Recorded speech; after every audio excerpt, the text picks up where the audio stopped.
it's Dan. Welcome back and welcome to the second installment in our Paint and Chat series. As the first video had a positive enough response that I thought that a second one would be warranted. As with the first video, this is basically going to be dedicated ramble content. I have picked a theme for this video, as I did with the first one, where I'm going to be, again, rambling. There's no script for this or anything. And I do want to talk a little bit about the miniatures that I'm going to be painting here at the beginning, but there's going to be really minimal edits to this video. So if you're looking for more structured, how to paint tutorial video, this is not going to be that. Speaking of which, though, it's interesting. I'd had hopes that from a timing standpoint, I'd be able to do a let's paint on the miniatures that I painted in my first paint and chat video, which at the time, if you watch that one, you would know were my Varangian Guard. And they are 95%. I mean, you can see one of the miniatures here. 95% completed. I've got the rest of the unit drying right now after washing them. And then I just got to do the bases real quick. So I'll have that video up probably later this week, but maybe early next week, just depending on timing.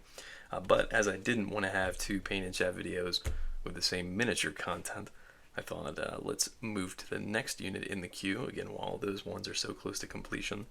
And this unit actually ends up being a very good kind of launching pad or representation for the topic I want to talk about for the bulk of the video, which is going to be why I gravitated away from Games Workshop miniatures and now use historical miniatures, or some fantasy miniatures, but predominantly historical miniatures from non-Games Workshop companies for Games Workshop games in a lot of cases. And the reason for that is, well, I guess let's talk about the unit that I'm painting here before I jump into that. What this is going to be a Grail reliquary for my Bretonnian army, or specifically my Kingdom of Aquitaine army for the 9th Age, which I've mentioned in a couple of videos as a fan-made version of really what started out as 8th edition, or the spiritual successor to 8th edition, and has now slowly kind of morphed into its own rule set. But that's where it started. So there's a faction in there called Kingdom of Aquitaine that is Bretonnia, and there's the unit that you can take. You can take peasants, and you can take a reliquary. So I converted up my own reliquary here using a lot of different miniatures. And again, there's going to be a how to paint video on this particular unit down the road. But for now, I wanted to go through and base coat some colors because this unit, as I said, so perfectly encapsulates what I use all the miniatures I review on this channel for. Because within just this one unit, I actually have isolated a couple here, but there's even one here, this one's from Victrix Miniatures. It's one of their Normans there, holding up the reliquary itself. That's Norba Miniatures, the top piece there. This is Fireforge Miniatures. This is Wargames Atlantic from their Guard set. This is Oathmark Human Light Infantry. Gripping Beast from their Welsh, I believe. This is Perry Miniatures, Agincourt, French Infantry, and this is a 3D sculpt. So all within one unit, I've got a pretty good blend of different manufacturers here, and I just love doing this. This is for me, what I think makes multi-part plastics so cool is the ability to do this, to not only blend miniatures from different manufacturers within a unit, but to actually kit bash between them. Is one of my absolute favorite things to do. However, I didn't start out doing that within the hobby. And I guess I'll start painting here. I'm actually going to try to base coat out the yellow and red here using contrast paints, because for a lot of these, I mentioned this is going to be kind of my interpretation of the Grail reliquary that you would see in the 6th edition Bretonnian rules, where they had the sort of triangular shields that had the point at the top.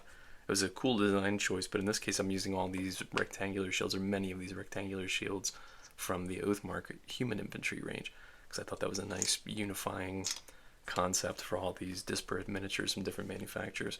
But I'm going to choose the same yellow and red scheme, again, just doing my own interpretation of the thing here. So anyway, so I guess in talking about how I gravitated away from Games Workshop miniatures, it would be helpful to first talk about, again, where I started in the hobby, and that was, like many of us, with Games Workshop miniatures. I actually started out with Warhammer first, kind of unusual. I know a lot of people started with 40k, but I actually just did a collaboration video. If you didn't watch it, actually, if you are into ramble content like this, just to have something on in the background while you're painting yourself, maybe, I would recommend you check out the collaboration video I did with the Rusted Brush. We did a ranked listing of all the 6th edition Warhammer kits. I'll have a link down in the description to that if you'd be interested in that. But that gives you a good idea of kind of where I started in the hobby. I remember actually my first introduction to it was from my brother, who never got like huge into miniature gaming or really much at all. He played a little bit, mostly just to humor me, but he was into RC cars, and we had a Hobbytown USA near us. And I'm blocking out the yellow here first because I'm going to go through and do the red afterwards. It's easier to do it that way. He was into RC cars, and I remember he came back from Hobbytown USA, which was just like a local hobby store, as the name implies, and had a pamphlet from Games Workshop, and it was mostly metal miniatures at the time, but it had basically their entire catalog of metal miniatures, and it was, you could order things off of that catalog, but I remember just poring over the pictures that were in it over and over again because I was just so taken with this fantasy world. And then I did pick up like some metal miniatures there from my local Hobbytown USA, but my first plastic set that I picked up was the 6th edition Skeleton Infantry. And then from there got the starter set and then started picking up like elves and dwarves. Like I didn't have a remote semblance of an army until probably a year or so later. But that was my first introduction to Games Workshop. And then as I started, collecting a little bit more seriously, started learning the rules, I started getting some of my friends into the game, and most of them wanted to play 40k, so I ended up playing 40k. It was kind of begrudgingly, just because that's what my friends were playing. But so that's where I started, was with Games Workshop products, and within a couple of years, I actually then ended up working at a game store. It was a comic shop called Fat Cat Comics and Games. If any of you have heard of it or were patrons of it in the southeastern Pennsylvania area, hello. But it's defunct at this point, but I worked there for 3 years during high school. And that actually kind of like supercharged my hobby experience, and specifically my Games Workshop hobby experience, because we had a discount working at the store to the tune of like 40% off MSRP for Games Workshop products.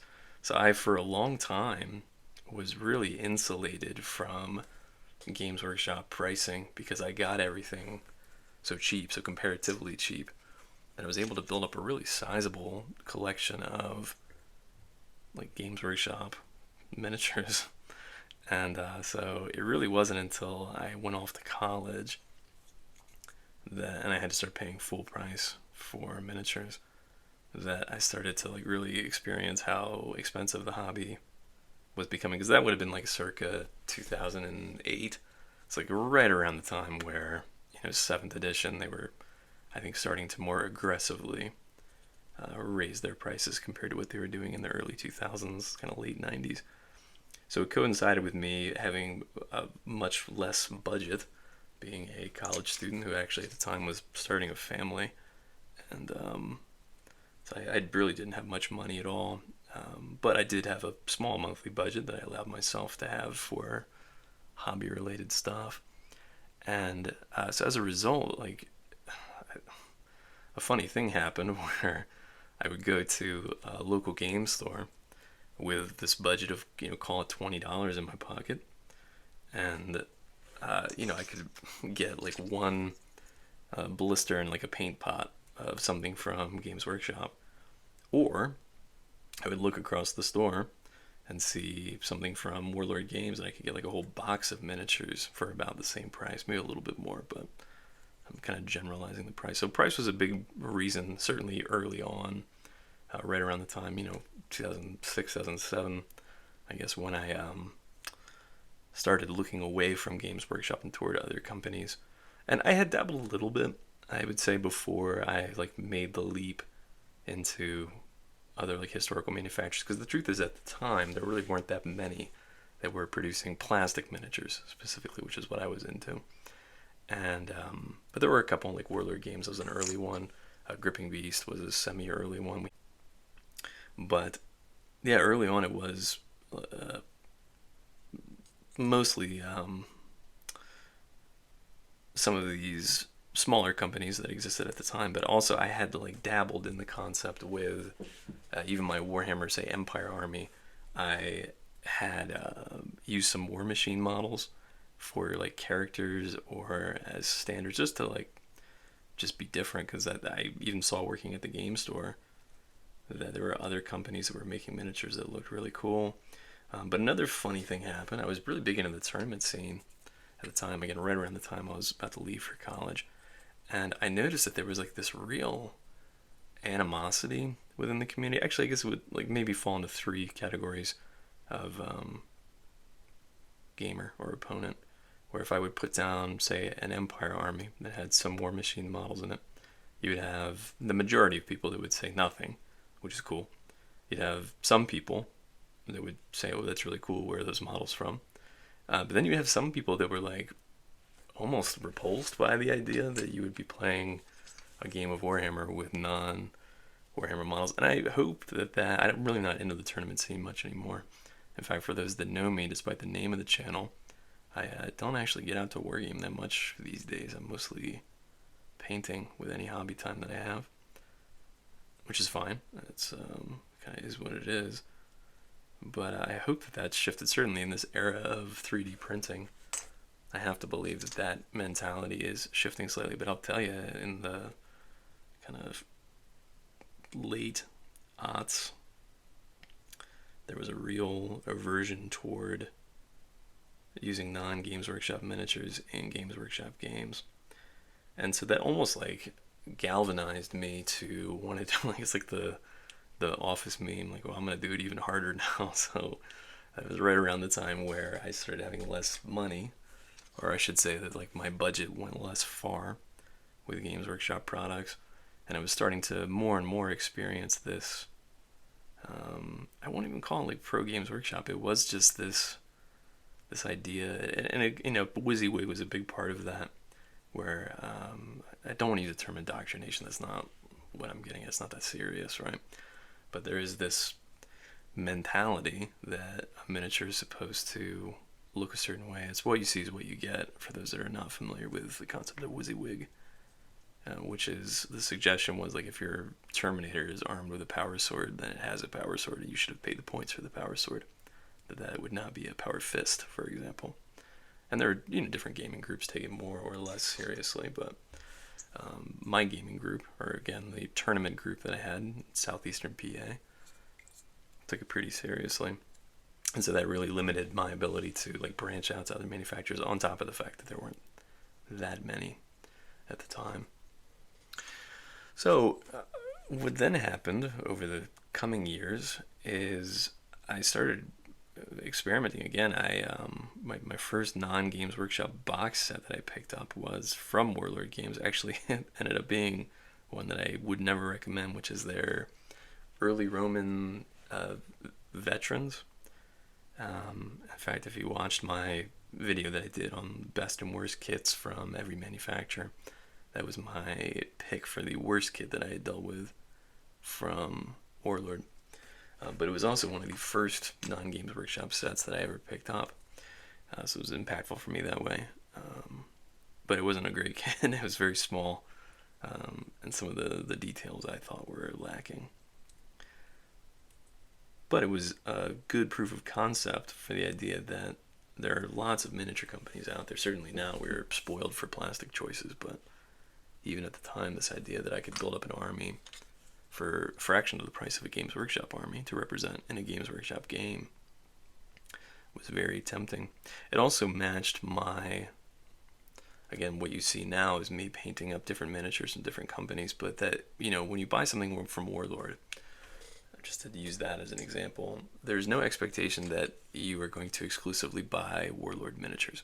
Even if you play a game like Hail Caesar, right? Like, this is a really purely this idea of you need to use Games Workshop models in Games Workshop games is purely a Games Workshop centric concept. It's not something I've experienced with any other rule set, any other manufacturer, even again manufacturers that produce their own rule set like Warlord, like Victrix now. Certainly, I'm sure they would prefer, like they would love for you to use Victrix models or Warlord models, but in fact, to prove the point, like if you go onto the Warlord website, Warlord has other companies' miniatures on their website. Fireforge does the same thing. Like you can buy Warlord, you can buy Wargames Atlantic miniatures off of these various sites. If you go to them, they're just listed there on the site. And so, again, can you imagine Games Workshop doing that? Because that's sort of their concept, I think, for new hobbyists, is you want to bring them in, especially, again, a lot of their marketing is geared toward new hobbyists because those are the ones that need everything, right? They need the paints, they need all the hobby supplies, they need to build an entire new army from nothing. So they're worth hundreds and hundreds of dollars or pounds, whereas somebody like you or I, who already have most of our supplies and who maybe only want to pick up like a box or two for a release, we are valuable, yes, but we're not the target market anymore, right? So there was a shift, I think, with the Games Workshop over the course of like right around that same period of time, I would say, where it seemed like there was less and less focus being paid on veteran gamers, more and more focus being placed on bringing in new gamers, which again makes sense for a publicly traded company trying to maximize profits, but it does leave us feeling like we aren't as well represented. Anyway, so again, we had the pricing concerns. We had kind of feeling frustrated at this idea that I was being told I had to use Games Workshop miniatures for Games Workshop games. And we had the fact that it seemed like Games Workshop was starting to market more and more to new gamers instead of to more veteran gamers, which again made me feel like, well,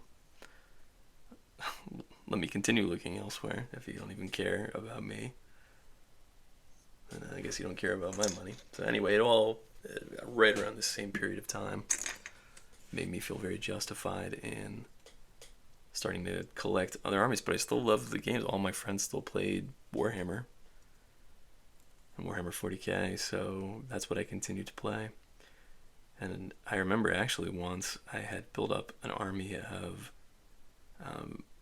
Vikings from Gripping Beast that I then proxied in a tournament. So this was like the first army that was purely made from non-Games Workshop models that I then played in a Warhammer tournament. And it was like a record scratch moment with the tournament organizer. It was funny too, though, because it wasn't even like it was a Games Workshop sponsored event. I can understand that if Games Workshop is sponsoring an event with prize support, that you would need to use Games Workshop models for that. However, this was not that. The miniatures were actually bought from the store that was sponsoring the event, so it's not even like you could make the argument that, you know, I only want you using miniatures you bought here, which how could you even police that anyway? But they were bought there.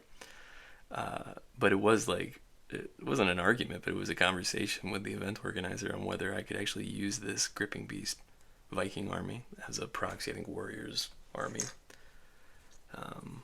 So it's just funny in retrospect, things that as I said, I hope things have changed since then when it comes to, I guess it certainly depends on the tournament, but because, you know, beer and pretzels play is completely different. Just playing with friends in a basement or at a store, I don't think anybody's going to give you any issues at all, but if you're in a tournament scene, it is very different. And I think a lot of people, you know, it's easy to like knock the tournament scene. Not that there's any one like cohesive tournament scene at this point, but I think there's a lot of good that can come from it too, if some of its worst impulses can be reined in. But anyway, my point was that I hope that people care less now about using non-Games Workshop models in Games Workshop games, but the real nail in the coffin for me, kind of never going back to Games Workshop models, wasn't even their like change in marketing, wasn't the change in price, wasn't the fact that we had, you know, lots of cheaper options on the topic of price from different manufacturers. It really came down to the fact that they stopped making miniatures that I cared about. You know, for the longest time, we would have miniatures from, like, take War Games Factory, for example, which its entire range is now owned by Warlord. And if you're not familiar with it, you would be familiar if you looked at Warlords, like their Vikings, for example, their Samurai range, their, I think they have like a unit of orcs, some skeletons. It was never really huge, but War Games Factory, again, being one of the first non-Games Workshop producers of plastic, like multi-part plastic miniature stuff, does deserve some credit for that. But I never found the range to be like that good, right? I dealt with a lot of the miniatures. So at the time, it was just like these are way cheaper, right? Even Warlord, I think that their quality has gotten better over the years, but it was never like these are better than Games Workshop models. It was that they are cheaper than Games Workshop models. But now, in an era where we have really fantastic stuff coming out from like Victrix, War Games Atlantic, Perry Miniatures, North Star, we have miniatures that for I think the first time I feel comfortable saying, like, without any bias, are better than miniatures that Games Workshop is producing. Not just from a like design standpoint, but from a detail standpoint too. Because you could always argue that with Games Workshop products that you get what you pay for the longest time, that it was very expensive per model, but they were very nice, high quality miniatures that you were getting. But over the years, like, there were a couple of things that started changing for me with the miniatures. I remember like my first realization that they had started shifting toward monopose plastic as opposed to multi-part plastic was, I think, with their 7th edition clan rat, because they've always had like monopose plastics within their starter sets. That's not really what I'm getting at. But even their clan rats that they put out in 7th edition, which I think look great from a design standpoint. From a layout standpoint, though, really marked, I think, a departure and more toward, you know, monopose push fit miniatures that we then saw them building on in the years after that with other sets. So all that is to say, you then from Games Workshop had miniatures that were more expensive. I think even if they're not less detailed, they're not like drastically more detailed than some of the options that I could get from other manufacturers. And from a design standpoint, were interesting me less and less. Because even, I guess, if I separate like the monopose push fit nature of them from the miniatures themselves, like I hate, for example, the Age of Sigmar designs for just about everything that they make. And again, I understand like that I'm not the target demographic anymore, right? I mentioned that it was clear to me that they were shifting their focus from veteran gamers, right, maybe the old 5th and 6th edition players, to new players, right, that they're trying to bring in maybe a younger gamer who maybe has different aesthetic tastes, right, that maybe grew up instead of on Peter Jackson's Lord of the Rings, maybe they grew up on World of Warcraft, for example. I get it. But that was another big reason why I really just stopped buying Games Workshop products. In fact, I think, like, other than the Moranin orcs that I got, was it just early this year that I did a review of those? I wanted to add some into my Oathmark orc army and just see how they scaled up. So I did a review of those. I picked some up secondhand. So other than that, I think the last like Games Workshop figure that I purchased from the company was probably from their 7th edition Skaven range. Because since then, again, if I'm getting more miniatures per dollar, if I like the designs more, if I like the way the kits go together more from these other manufacturers, like why am I buying something from Games Workshop? Is it purely because, I feel like I have to in order to use it within this game system? Again, juxtapose that with Warlord Games, with Fireforge Games, anybody that has like a rule set or a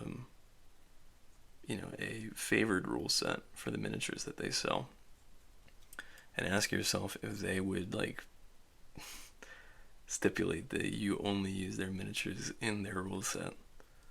And I can't think of a single other company that would, in such a militant way as Games Workshop has, make the same claim. So what has just happened kind of organically over the years is I've been picking up more and more non-Games Workshop figures, to the point where instead of having, say, maybe like a Games Workshop Empire army that had maybe some units or some characters from other manufacturers, it got to the point that I was basically just collecting armies entirely made out of non-Games Workshop miniatures.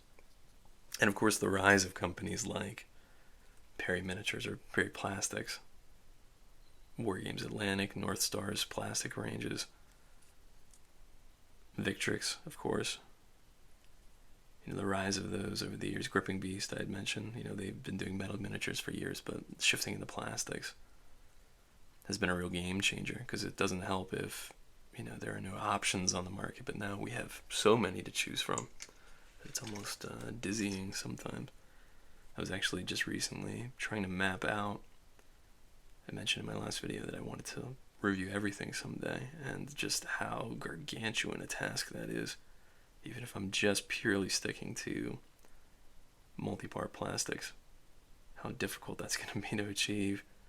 And I was just trying to map out every set that I've ever dealt with versus all the sets that are out for these different manufacturers, and we're talking about just hundreds and hundreds and hundreds of plastic sets, not to mention the ones that are going to be coming out here, in the coming year even, right? We're talking about a lot of sets. So,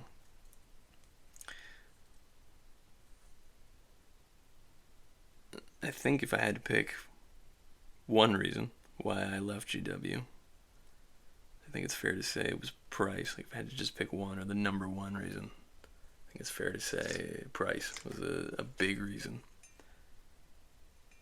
And then it was followed shortly by design. That more and more I was just liking what other manufacturers were putting out. Not to mention the fact that this unit is a great example. Not only like mixing different manufacturers within a unit, but I also like armies that are kind of ragtag. Like, the Dogs of War were always my favorite faction within Warhammer. Like, when that was released, I guess on White Dwarf first, and then ultimately as a standalone book in 6th edition, it was my favorite because it let me blend in different models. Like, I hate painting the same color scheme over and over again, which is why you'll see even like within my Bretonnian army, within my Empire army, I have lots of different color schemes on different units. So that concept matches my not only painting style, but painting interests. So, having different manufacturers representing miniatures from different historical periods, for example, matched my collecting interests too. So, from a design standpoint, as I was saying, if Games Workshop is putting out stuff that I'm not interested in anymore and other companies are putting out lots of great looking miniatures from like lots of different historical periods, right? I can have like Vikings and gladiators and Romans and it's like War of the Roses guys all mixed up within one army. Then that's a really cool thing. And that's another reason why I fairly exclusively play fantasy war games. Not only because that's just what I grew up doing, but I do love the fantastical element of, fireballs and dragons flying around a board that a fantasy game affords. I've played historically. I've played Hail Caesar. I've played some other like skirmish level games as well, and I enjoy them just fine. But as I said, there is something about kind of the again fantastical nature, the otherworldliness of a fantasy game that really appeals to me, and appeals to, again, my collecting interests, because there isn't any historical game where I'd be able to blend Vikings and gladiators in a unit or within an army. But in a fantasy game, I absolutely can do that. So the design appealed to me less and less. The kit design appealed to me less and less. Because I mentioned that in one of my recent reviews. I reiterated it, I think, in that 6th edition tier list that I mentioned I did with Rusted Brush, that I have really fond memories of multi-part plastic kits going back to my earliest days in the hobby of just on a Sunday afternoon, just sprawling out on the kitchen table with a bunch of miniatures and just bashing them all together. Just how much fun that was. And to this day, that's some of the most fun I have within the hobby. So if you've got a miniature set that is just functionally supposed to go together a single way, that affords less of that experience, for me anyway. Not to mention it makes it much more difficult to do what I've done here, like with this unit, where I've blended together a bunch of bits from a bunch of different companies. So this channel, then, I mentioned, if you watched that first Paint and Chat, came about because I had all of this experience with all of these various, manufacturers of, in some cases, fantasy, but mostly historical multi-part plastic sets. And I had this kind of weird, maybe unique perspective, and that I'd been using them for Games Workshop games for all these years and had such a positive experience doing it, right, that I really feel that my hobby experience was substantially enhanced, not just financially, not just in terms of like design that I was experiencing from different companies. It was enhanced by, using all these different manufacturers as opposed to just sticking with Games Workshop designs. Because I even like people who exclusively buy from Games Workshop. I hear so many people, they complain about stuff that's crazy to me. Like, I hate these models for, this faction, but they're really good in game, so I gotta pick them up. And I was like, why? Why would you do that? Right? Or even crazier to me is like in Reddit, there's the Warhammer subreddit, there's the miniature wargaming subreddits, and there are people, like, I see it like maybe a couple times a week, where they'll post pictures of, say a Space Marine miniature from maybe 10 years ago, like not even that old, we're not talking about like old 80s metal miniatures, right? But they'll post a miniature that's like not that old, and there's no like data card for it, there's nothing in the rule set specific, going back to my concept of, or conversation about WYSIWYG. And the last question is like, is this model valid? And just, again, as a now, I suppose, outsider, even as somebody who plays some Games Workshop games, but that is such a foreign concept to me, and I think to like the historical gaming community that would be unheard. Like, there's no way like a company like Warlord Games would produce a rule set that invalidated miniatures that they sold ever, right? Like, there's no other company that would do that. And yeah, Games Workshop does regularly. Sometimes on a timetable that is much shorter than the one I'm talking about here. But the fact that that I think is what has happened for me anyway over the last few years, is not only was I having a great time using miniatures from different companies for my Games Workshop games, but I was noticing more and more frequently that a lot of people who were playing Games Workshop games were not having a good time, and that's an oversimplification, of course, but that they were being hamstrung by what they perceived as this hard and fast rule with Games Workshop games, that they had to use Games Workshop models. And so I'd mentioned that I started this channel because, in particular, I was finding a lot of hobby content specifically related to Games Workshop products, and very little comparatively for non-Games Workshop products.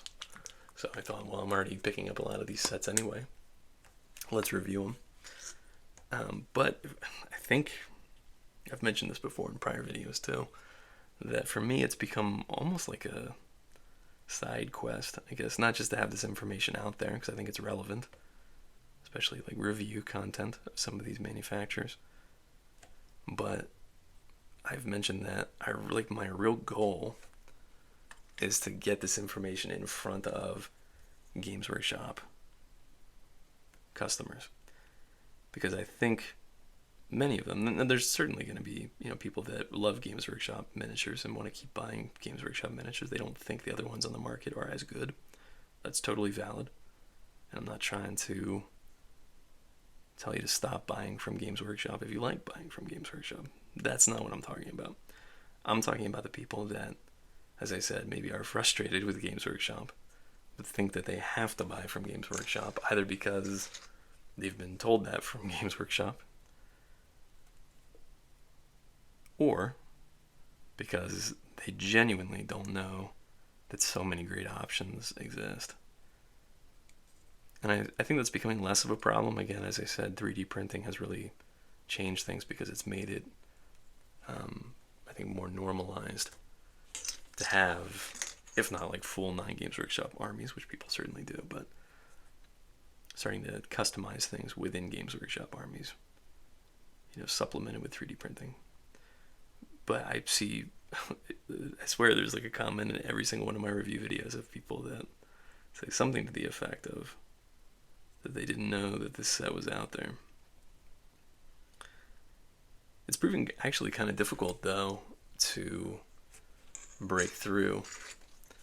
And as I said, it's not like my main goal with this channel, because it's more just my own, having that background of a Games Workshop player who uses non-Games Workshop models, wanting to help people in the same situation best as I can.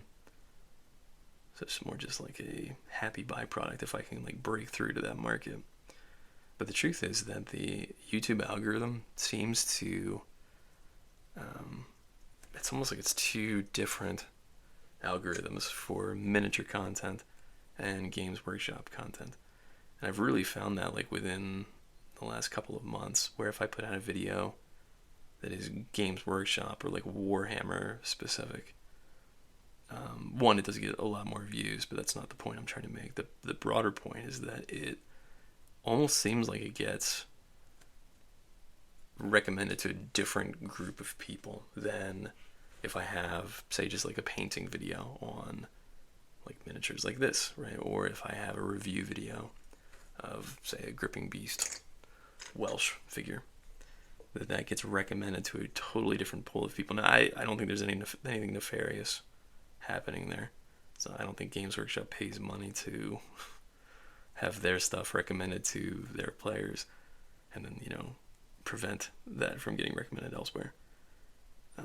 I think it just happens organically that if you play, 40K, you're more likely to click on 40K content and therefore get recommended more 40K content, and then vice versa. If you, play Hail Caesar, or you have been clicking on historical miniature reviews, you're more likely to get recommended historical miniature reviews. But as a result, what that ends up doing, because the algorithm doesn't know any better, right? It's not smart enough to know that the people that play one might be interested in the other.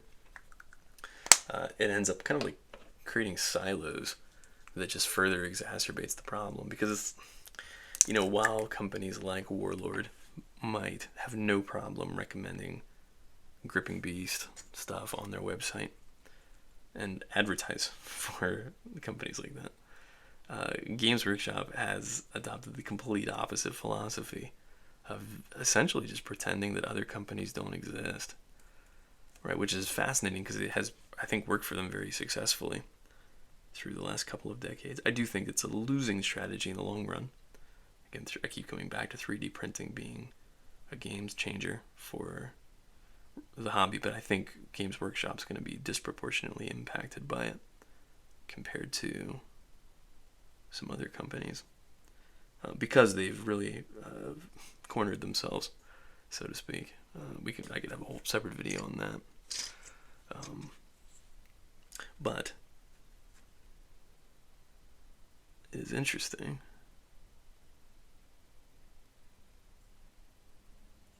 it will be interesting to see how they adapt over the years, because again, their strategy has been to just ignore competition entirely. They really describe, Warhammer as the hobby, when it's not. It's a part of the hobby. Again, it's many of our entry points into the hobby, but it's not the hobby. But you wouldn't know that looking at the side of a white dwarf. And again, the only problem that presents is that you end up with a generation of newer, younger gamers, right, who genuinely don't know any different. I'm not talking about the ones who know that other companies exist or other games exist and choose to play Games Workshop games. As I said, that's totally valid, and that's not the person I'm talking about. I'm talking about the newer, younger gamers who are posting things like, can I use this Dreadnought model from 2009, and are upset, right? Because even from some of these companies that are cheaper than Games Workshop, this is still an expensive hobby, and it's relative anyway, right? Something that's expensive to one person might be cheap to another, but any hobby really is money being spent on something that is not necessary. So it should be an investment. It shouldn't be something that gets invalidated. So anyway, I'm not trying to make it an anti-Games Workshop rant. I do think that they've made some poor decisions in the last 10 years that have worked very, very well for them financially. In fact, we had a whole video on that where I was looking at their financial statements, because I'm the kind of guy that does that. And financially, they're doing incredibly well, which is great. Again, as a publicly traded company, they're obligated to do that, to try to maximize profits for their shareholders. However, my fear, and I talked about this in that video, is that this strategy that they have of trying to maximize their per customer profit, right? Targeting new gamers best as they can, right? Sort of the season pack mentality of their rules releases in order to try to, force people to continually invest in new rules or new miniatures in order to keep up with the meta, right? Because their balancing perspective is almost the opposite of every other company, in that they are deliberately trying to make the new stuff stronger, right? Power creep is a real thing, and it's a deliberate thing, because they want the new stuff to be the stuff that people need to pick up in order to stay competitive. But what I fear is happening is, despite the record profits that they are turning, and turning from their core business, by the way, it's not just like royalties. If you didn't watch that video, I go into that it's their core business. They are making more and more money. That's undeniable. But my fear for them is that they're doing that with a shrinking or stagnating population of players. Because this is anecdotal, just from my own experience and from talking to people from different parts of the world.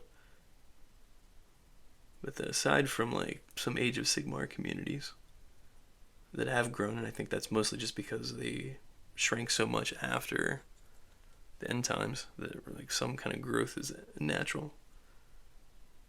But other than that, I have not heard of anybody like feeling like their communities are exploding. So anyway, all of that is to say, it'll be interesting to see what Game Workshop does in the coming years.